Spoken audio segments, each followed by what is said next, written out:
The best way to eat less. Eating less is a tried and true way of losing weight and improving your health. But the method most people use to do that is often flawed, unsustainable, and ineffective in accomplishing that goal, like diet pills, injections. One tried and true method has stood the test of time down through the ages: fasting. If you want to know how fasting can be beneficial to you, stay tuned.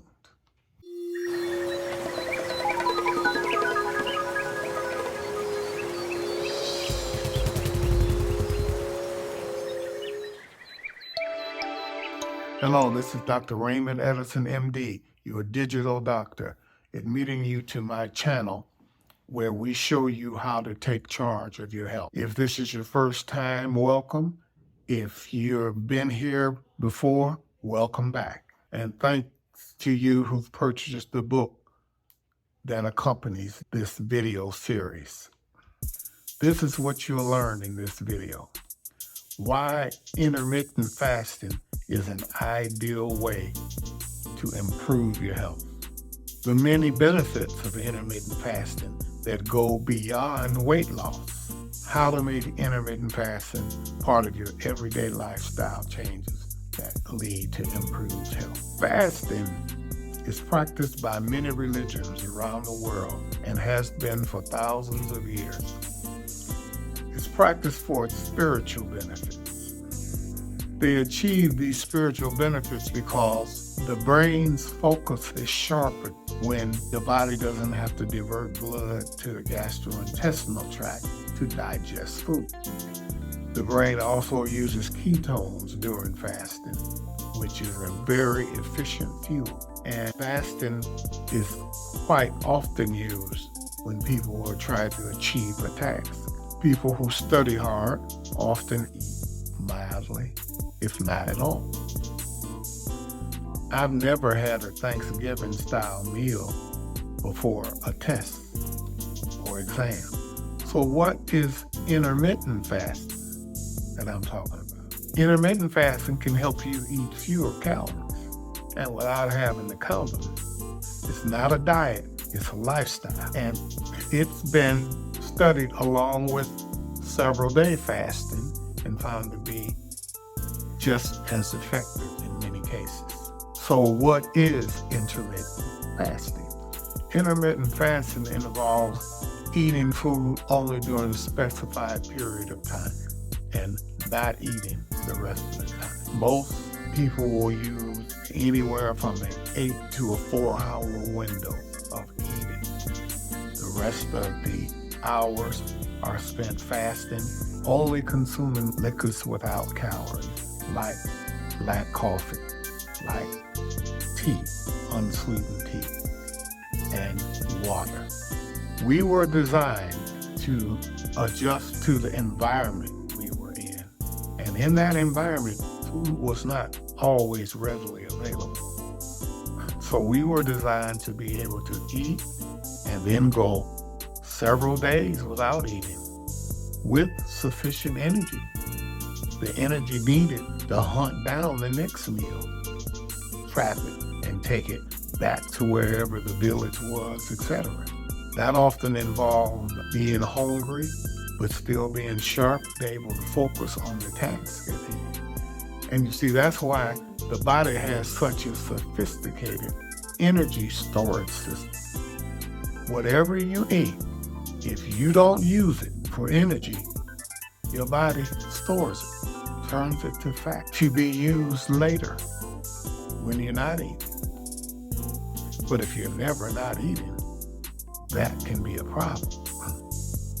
Your body was designed to store fat, but not pounds and pounds of it all the time. And most of us fast overnight anyway. In all my years of practice, I've only run into a few people who will find themselves in the bed at night and wake up and eat a sandwich and go back to sleep chewing, which is dangerous and just not a good habit to have. Most of us, once we go to sleep, we're not eating, and we're not going to eat until we get up. And that's a fast.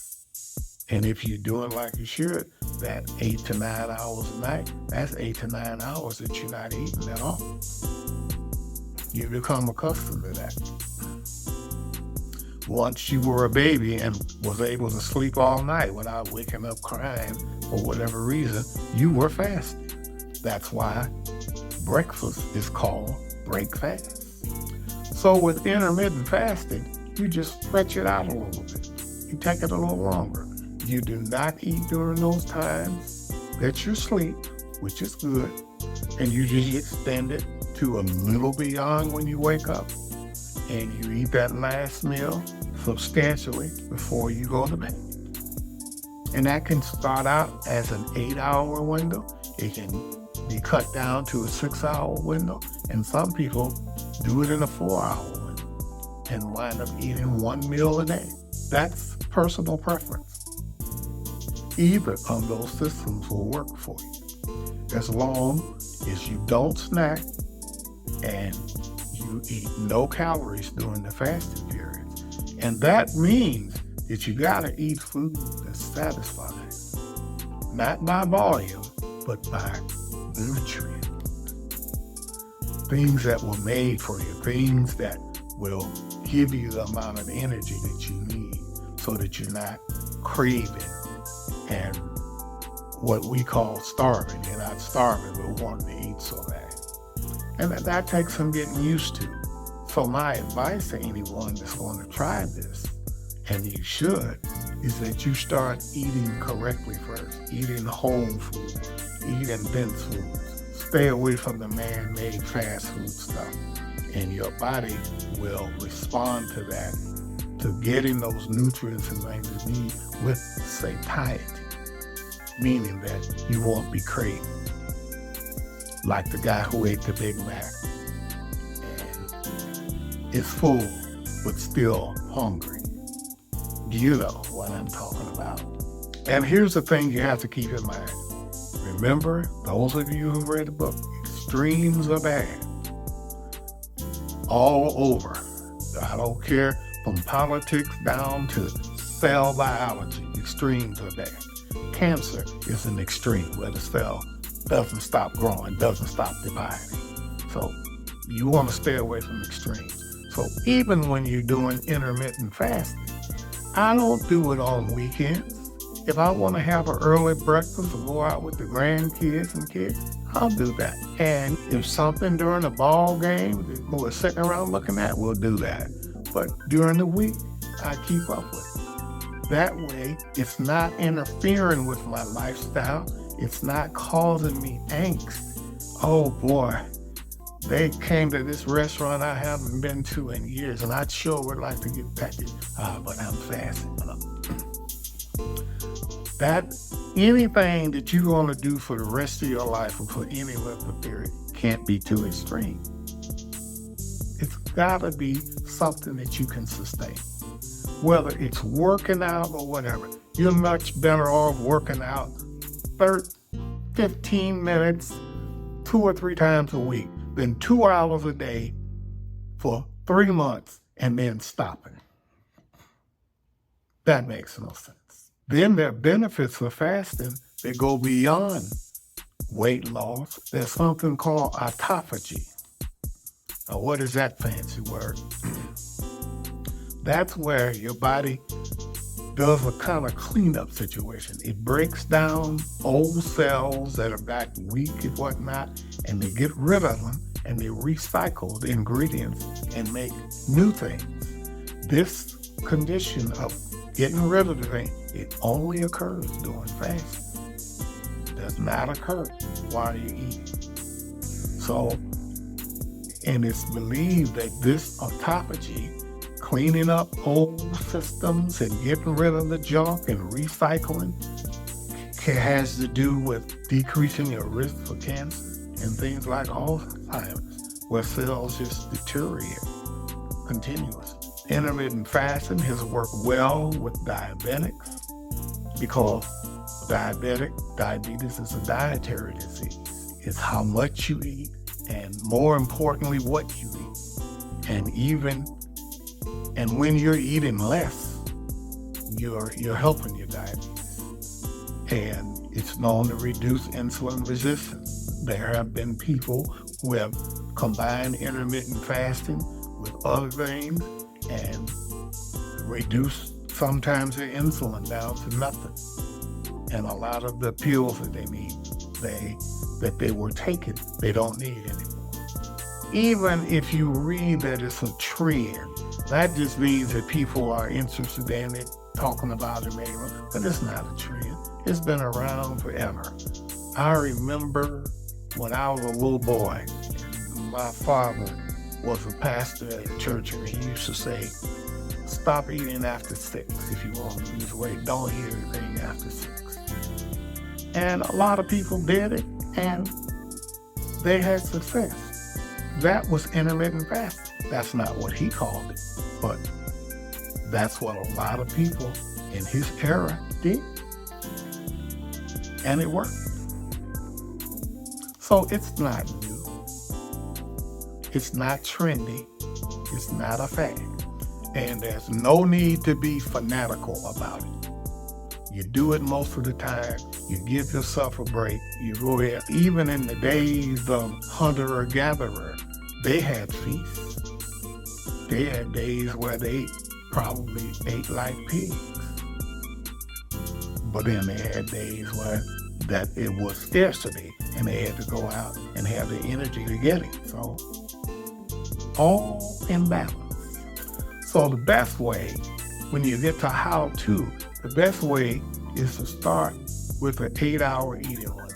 Let's say, for example, you decide, I'm gonna eat from 10 in the morning till 6 at night. I'm gonna get my 2 meals in during that time. 3 or whatever, but 2 is usually enough. And after 6, only thing that's going in my stomach is either water or black coffee or unsweet tea. And you may have a little difficulty in the beginning, but you'll get used to it in a few days. Then you may want to say, okay, I have 8 hours of eating and 16 hours of fasting. I think I will go a little further. I'm going to cut my eating window from 12 to 6. And these are arbitrary. You can take what you want.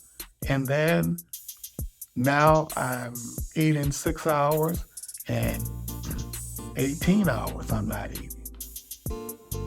Your body gets used to it. You keep yourself hydrated. You drink water. You drink things that don't have calories in them, and you do fine. And some people take it even further and cut it to a 4-hour. I wouldn't recommend that as permanent unless you're just the type of person that only wants to eat 1 meal a day. Because it's hard to be hungry to eat 2 meals within a 4-hour period. So you combine that with eating the right foods, getting the proper rest, getting the proper exercise, de-stressing yourself, and you're well on your way to the land of lasting health. And that's where you want to be, that enchanted land of lasting health. Tell you about that a little later. Now, there's been some information about it not being beneficial for women long term, maybe affecting their hormone levels and etc. But I summarize that information, and in my opinion, it still has to do with extremes. It reminds me of marathon runners. Women who run marathons or run long distances for long periods of time, they lose their menstrual period. Stop having. So that's telling you, that's interfering with a normal cycle. And maybe that's not good for you. You know, hey, maybe I'm lazy, but I ain't never wanted to run a marathon. You know, the first guy that did it back in the Greek days, we don't know how fast he ran, but he ran and told the king the enemy was coming, and he dropped dead. Let's do that. Let's all of us do that. But That's just me. If you're a marathon runner, I ain't mad at you. Do your thing. But just know that you can overdo exercise. Whether it's running, whether it's lifting weights, whether it's jogging or whatever, you can overdo it. And you can overdo fasting. Some people take it several days. If your mind is ready for that and you're healthy otherwise, I don't see anything wrong with it. But just remember, there was somebody in the Bible, who fasted for 40 days and 40 nights. But from what I understand, he only did that once.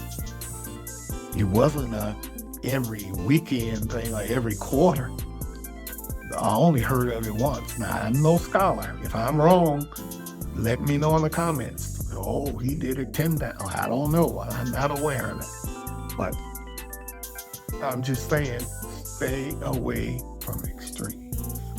So, in summary, you know that it has good effects for weight loss, long-term health benefits, mental clarity, and when you're focusing on something, it's a good thing to do when you're trying to do something that's difficult and study something hard. You usually don't do it on a full stomach. So make it part of your lifestyle. And you got the rest of your life to get your style together. So it ain't got to be perfect in the first few days. Ease into it. Expect setbacks. Don't give up. And keep trying. You got the rest of your life to get it done. And hopefully that'll be a long life. Long time. So get that. That is one of the things that really made a difference with me.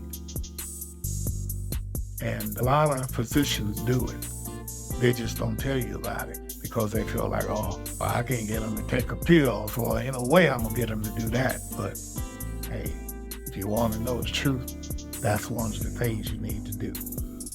Don't forget to put up the likes and the comments and subscribe so you can be notified when future videos come out.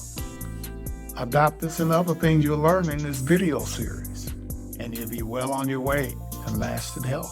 So until the next time, this is Dr. Raymond Edison signing off.